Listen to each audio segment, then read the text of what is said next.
It's 43 minutes after 7. You're watching the AM show. Time now for my banner. The year has started on a very difficult note. Fuel prices going up. Thankfully, they say we're not going to pay that 1% on investments. Hopefully, this takes effect and the deduction is not made. But things are really, really hard. A lot of us are finding things difficult. So we thought, why don't we get Mr. Charles Mensah, who is partner Trust Consult, to be in the studio to help us with alternative ways of making money this year. And possibly, when you make that little money, where do you put it so you can make good profit on it? So, Mr. Charles Mensah, good morning to you. Thank you for coming. Good morning. Thanks for having me. Yeah. So, first of all, things are hard, obviously. Can everybody and anybody do something extra? I think you are looking at the multiple source of income. Most people, if you are working in the formal sector, maybe you do a 8 to 5 job. Now, it's likely that your weekends are free. It's likely that your evenings are free. So you may as well plug yourself into other part-time activity that you can earn income from. That part-time activity may not necessarily be your core profession or your core career. It may be something that you are good at. So you could help people to earn some income from there. Now, so instead of hanging with the boys in the evening or hanging with your friends in the evening and doing nothing, you are plugging yourself into an income stream. This is to do with those who work in the formal sector. In the informal sector, you probably look at your current stream of activity. What do you do? Is there any way that you can move the product line or the service line that you are doing into a new market? So that if you're selling things to for kids, maybe you could move into the adolescent age, or maybe you could move things to old age people. So that's how you look at your other source of income, because these days things are really tough, like you alluded to, but you ought to look at what you can apply your extra time for, and that's what you need to look at. Should you have interest in the thing? You know, usually we'll say, oh, I don't have passion for this. I'm not a good seller. Things like that. Are they just excuses? Ideally, you are moving from passion to portfolio. So ideally, so this is your passion. And then you focus on it. And then it becomes your source of income. And then you move on. But in times like this, it's difficult to say, okay, I don't like it, so I won't do anything about it. You'll be out of the game because you then be borrowing from other people, and you can't borrow forever. So you may have to readjust yourself and say, okay, it's not my passion, but I'm feeling a gap. So maybe in filling the gap, you may then settle as, oh, okay, I have passion for this after all. Because sometimes necessity is a matter of invention. So you wouldn't know that this is your passion. You wouldn't know that this is what, but you are feeling a gap, and the gap is financial gap. And financial gap can create stress, can create sickness and all those. So you need to work at it and look for alternatives. There are so many things that we can do. Look, if you look at the food packaging industry, for instance, I mean, previously the way we package our own food, naturally we're looking at putting the food in some containers here and there. But these days, people are sitting there and saying, look, I am serving a given market. People are rushing to work.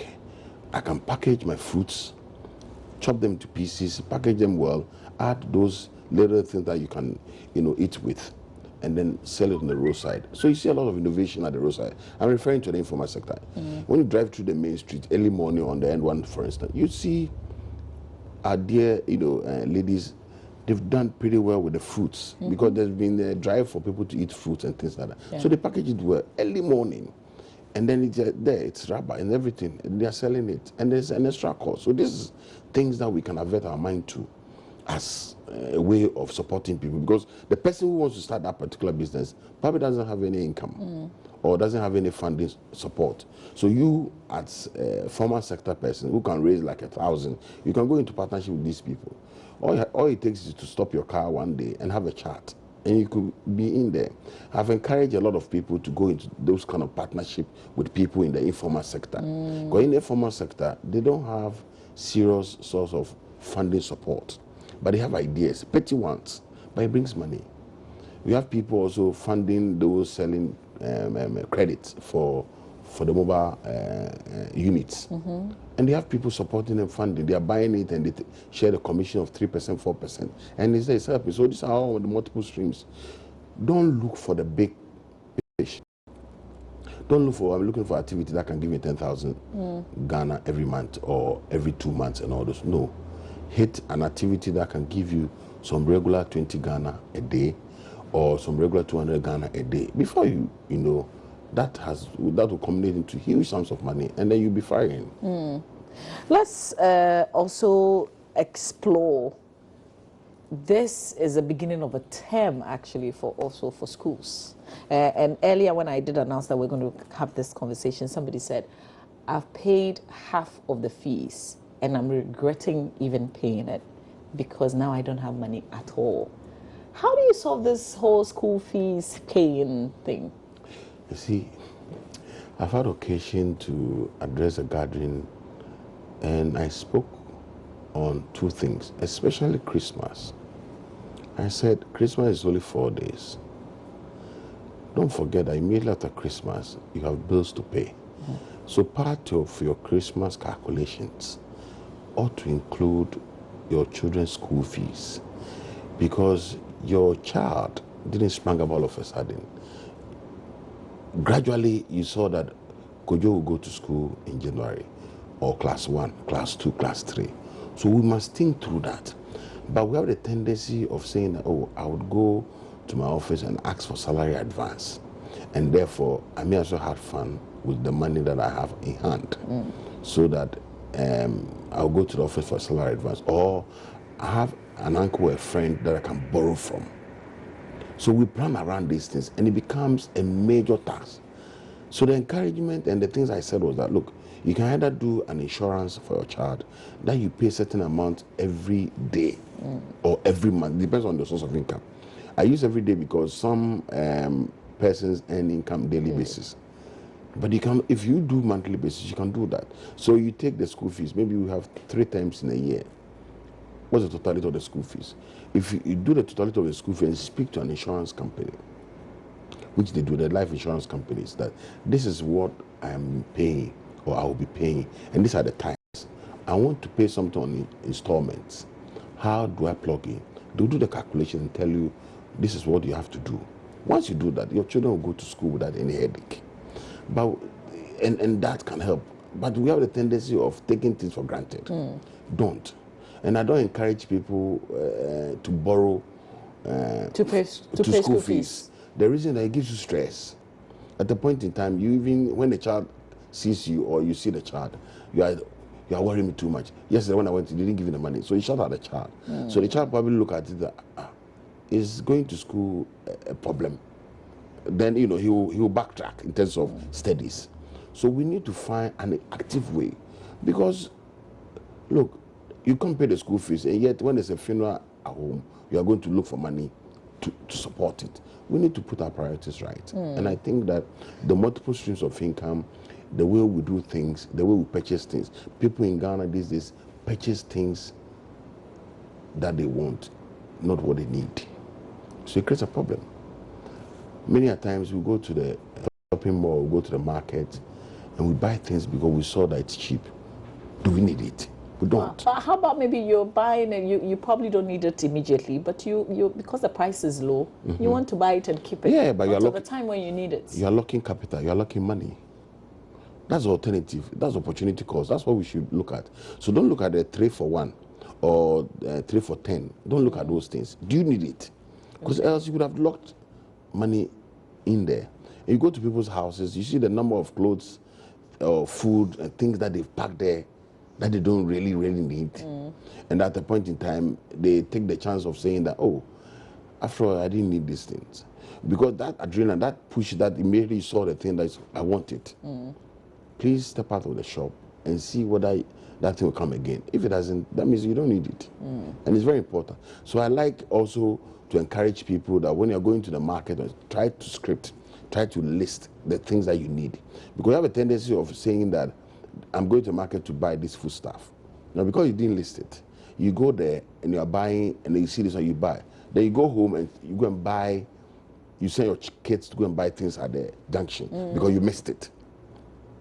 And that going to your kid going to buy something at the junction is extra cash.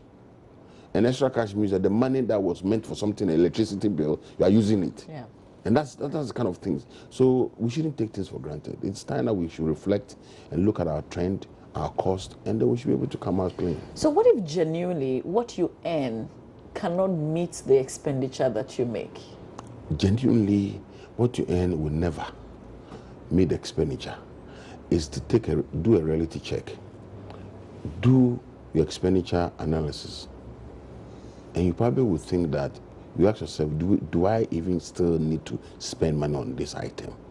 Do I need to? So you do a cost reduction exercise, not cost cutting. There's a difference. Cost reduction. Cost reduction exercise. That means that you look at an effective way of managing your cost without affecting your health. That's a cost reduction. The cost cutting, you probably would take a drastic measure that I'm not eating in the morning because I'm cutting costs, and you fall sick. And then you create all sorts of sicknesses for you. So you need to do cost reduction exercise. So what is the effective way of doing things? Maybe if it means that you drop to the level where you do sandwich for lunch time, you do it, instead of going for lunch with your friends every afternoon. Or if it means that you drop in a bottle of beer that you have in the evenings, drop in the 3 bottles to 1, that's another way. Okay. Or if it means that doing water therapy in the evenings, these are all the things that you are speaking to yourself. By the time you do that, you will drop in or you'll be saving money every day. And that money that you save can be plugged in to do something else.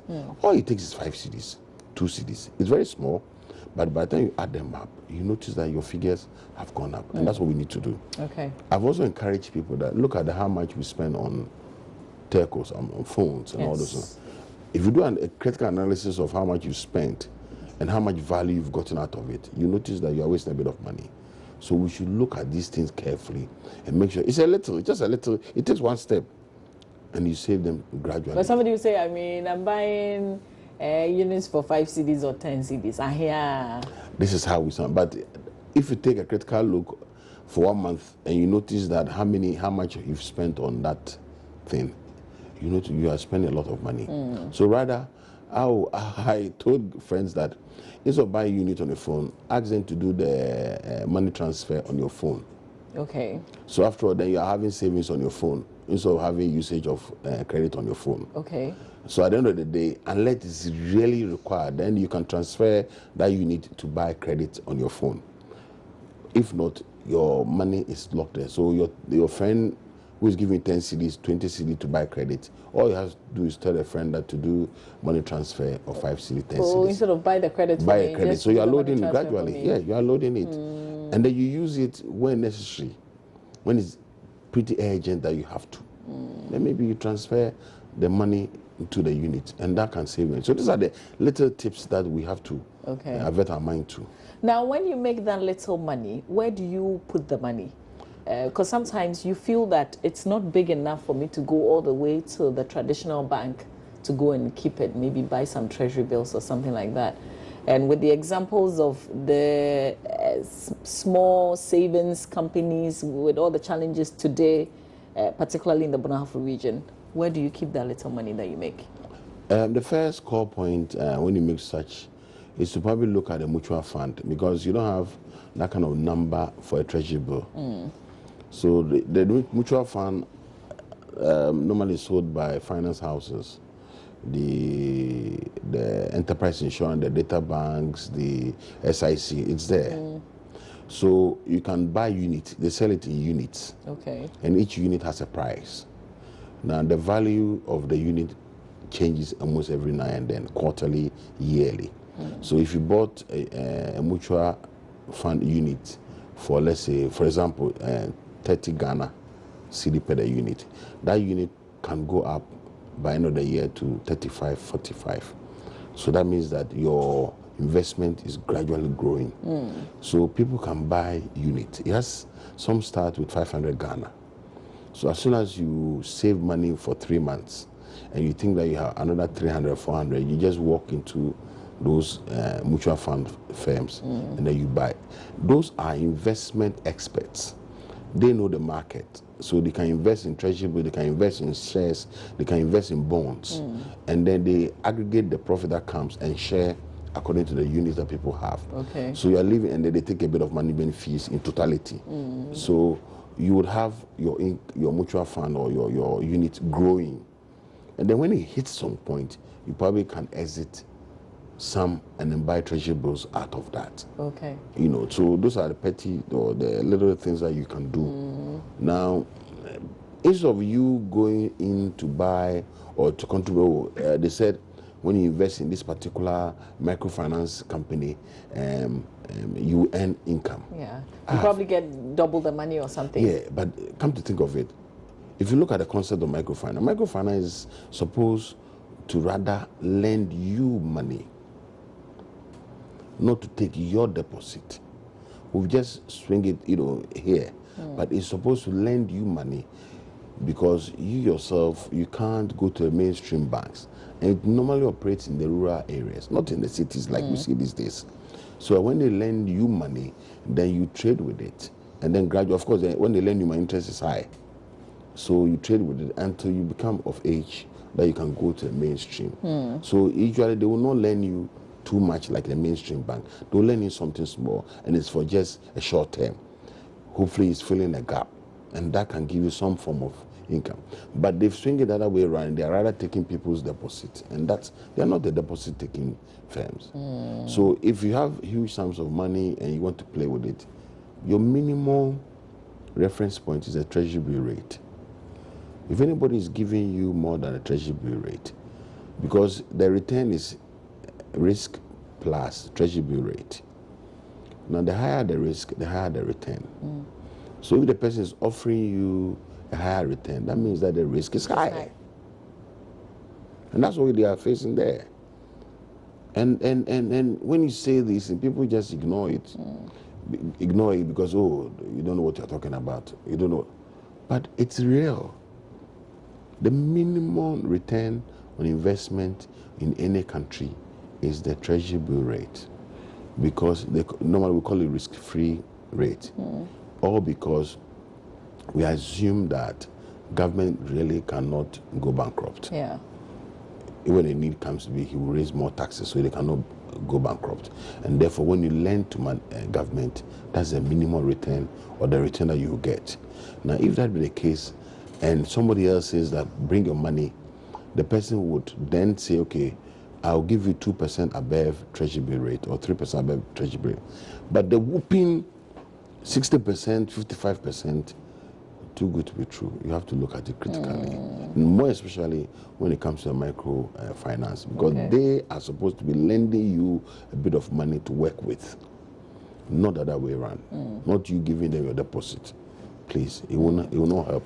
So how about this traditional susu thing where, this is where I work, Joy News, and one of my colleagues come up with the idea that let's put maybe 50 cedis or 20 cedis or 10 cedis, let's do the savings, and then at the end of the month we'll give it to one person, we'll continue like, is that still good to do? I have never encouraged that, and I'll tell you why. You see, maybe we're all contributing 200 or 500 Ghana cedis, or let's say 300. We are 10. So every month, this month we give it to A, or this month we give it to Mama V. Guess what? In the third month, that is your 10, an excuse can come in. Somebody can say, oh, I lost my child, I lost my uncle, and this. So instead of you, please, can I defer it? You will lose out. That money that you are giving it to somebody, unless you are the first person to pick, but that money that you're giving to, you may as well go and save it somewhere yourself, because that one, you are assured that it's your own money. You are putting 50 Ghana. You pick your money in the 9th month. So 50 times the 9th month, you get your 450. The same thing.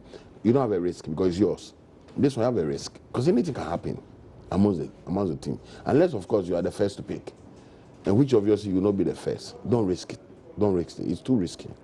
But the other form of susu is the small ones that you have, you earn income daily basis. It's very small. So maybe you have a lady or gentleman come to you on regular basis to Yes. pick their evenings. And we see that happen a lot in the markets. Yes, it happens in the market because they have a checkable references. They know their house, they know them. They've worked with them for quite some time. And the Susu people themselves work with banks. I know the Barclays Bank way back did something with the Susu group. So the individuals know that they work with the banks. But this is an improvement. There was one of the banks that came with the idea of sending credit, here and there. But I have developed a new concept. I keep on advising people, because that's what I do for my living, is that when you want to do Susu, you can use your mobile phone to do the Susu. The money transfer is all over. Immediately you finish, you go to the next door, buy your 5 cedis, because your Susu is 5 cedis. So you buy 5 cedis money transfer. It can be MTN money, can be Tigo Cash, it can be Vodafone, whatever, all the networks. You buy 5 cedis, 10 cedis, and then you put it on your phone. Okay. That's your savings model there. So there's no risk. It's there. Once you have your PIN number and all those, they will teach you. You buy 5 cedis, 10 cedis, 5 cedis. So before end of the 2 months or 3 months, you notice that you have huge sums of money, and you can go and cash it and then put it in the treasury bill or put it in a savings account. And that's the tip, and that's something that we can do. So you don't risk giving your money to any other person. Okay, all right. Maybe I can just read this message and then we will wrap up. Good morning, Mama V. Love your outfit. You guys always make my morning. Have a blessed day. Okay, very simple one from Ibrahim from Tamale. Thank you very much for that message. What would be the tip that you give us for the year 2016? The last thing that we should carry through this year? Anytime you make a financial decision, ask yourself, do you need it or you want it? The criteria should be, I need it. That's why I'm doing it. 2, if you are a formal sector person where you earn income, work on 90% of your salary instead of 100%. So at the back of your mind, if they're paying you 1,000, just say they're paying me 900. Okay. And then work on the 900. And then minimize the borrowing. Try as much as possible, unless it's a risk free, where they are not charging interest, interest free, where the company is not charging interest, then you go for it. If you have to borrow for a fixed asset. Fixed asset here means that you are buying a land, you are buying a car, you are buying mortgage. If not, don't borrow for consumption. Borrow for a fixed asset. Because when a push comes to shove and you are broke, you can just sell it off. You can sell it off. That's all. Okay, all right. Mr. Charles Mensah, I am grateful for your time. Thank you so much for being here. Thanks for having me. His partner with Trust Consult here in Accra. Stay with us. We've got talk coming your way, and Roland Walker with his guest here on the show. Stay with us.